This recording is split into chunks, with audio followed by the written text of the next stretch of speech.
lot of good cards. There's a giant form, or Gigantiform. It's like the gayest name ever, Gigantiform. But its effect is so badass.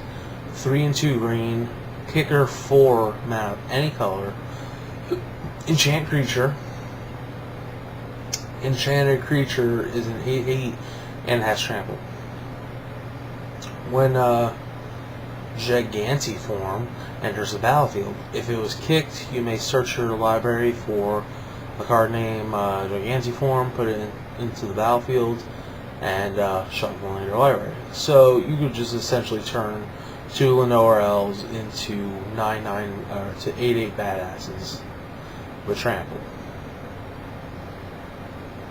You could essentially play this with its kicker turn 5 if you get the right mana ramp cards. So yeah.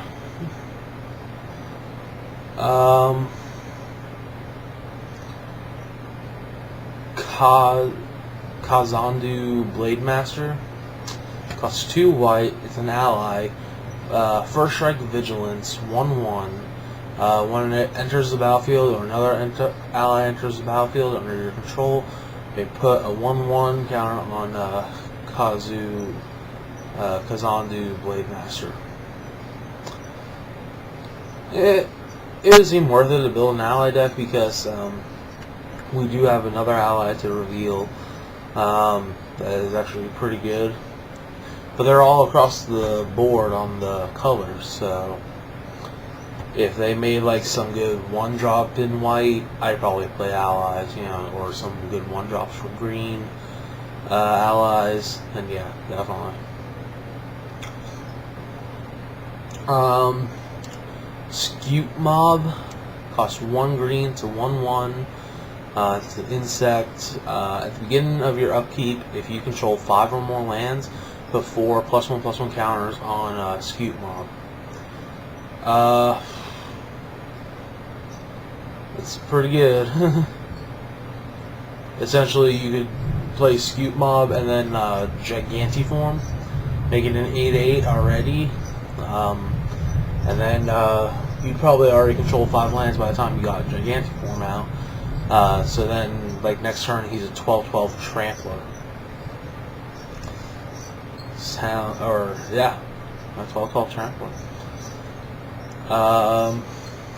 Geyser Glider costs 3 and 2 red. Landfall.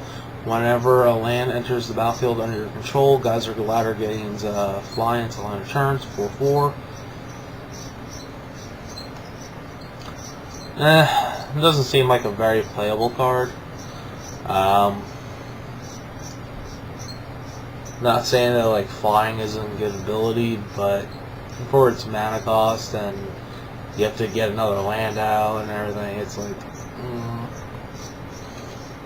yeah. Seagate Loremaster. This is the other ally I was talking about.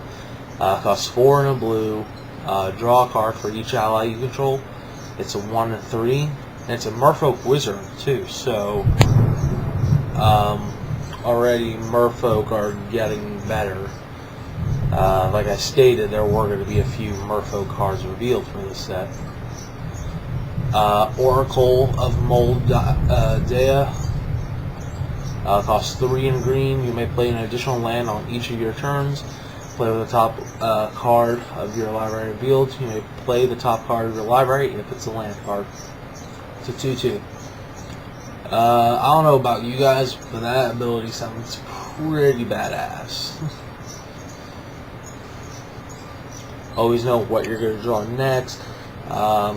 Getting more land out for landfall abilities. A lot of good things. World's Queller, 3 and 2 white. It's an avatar 4/4. Beginning of your upkeep, you may choose a card type. If you do, each player sacrifices a permanent of that type. Go with Vampire.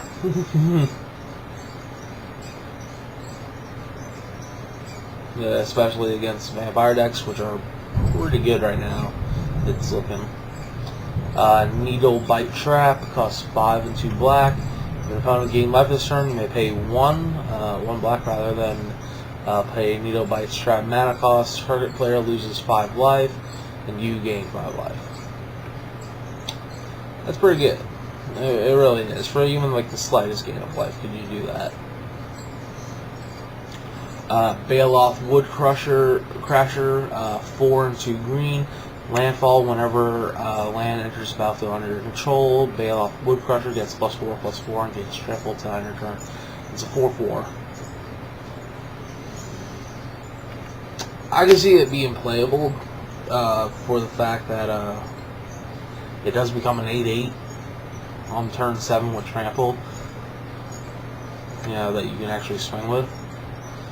So, but who knows? If you play Mana Ramp turn 6, essentially, hopefully. Archive Trap costs 3 and 2 blue. When an opponent searches his or her library this turn, you may pay 0 rather than pay Archive Trap's mana cost. Target opponent puts the top 13 cards of his or her library into his or her graveyard. It's pretty good. Even paying the 5 mana is worth it. Blade of the Blood Chief costs 1 mana. Whenever a creature is put into the graveyard from the battlefield, put a +1/+1 counter on a equipped creature. If a equipped creature is a vampire, put 2 +1/+1 counters on it instead. This equipped cost is 1 black. Crypt of Agadim enters the battlefield. Tap, add black to your mana pool. 2 tap, add a black to your mana pool for each black creature card in your graveyard. Sphinx of Lost Truths costs 3 and 2 blue. Kicker is 1 and a blue, flying. And when it enters the battlefield, draw 3 cards. Then if it wasn't kicked, discard 3 cards. It's a 3/5. Pretty good, 3 cards. Devout Light Crusher costs 3 white, pro black. Whenever it enters the battlefield, exile target black permanent, and it's a 2/2.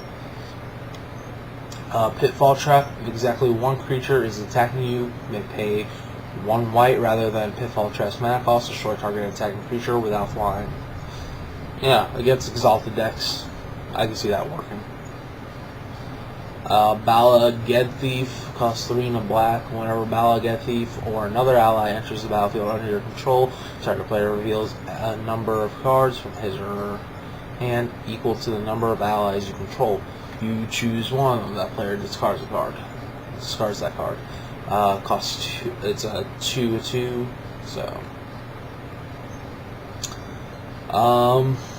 Gatekeeper of Malakir. Costs 2 black. Kicker is 1 black. When it enters the battlefield, if it was kicked, target player sacrifices a creature. Pretty good. Luminarch Ascension costs 1 and a white. At the beginning of each opponent's end step, if you didn't lose life this turn, you may put a quest counter on Luminarch Ascension.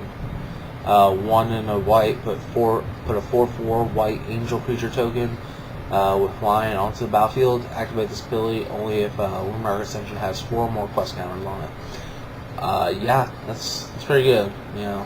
Angel Song, Harm's Way. A lot of good things that can make you not lose life that turn. And last card, guys, Misty Rainforest, the enemy fetch land for blue and green. So, yeah. Check these cards out, guys.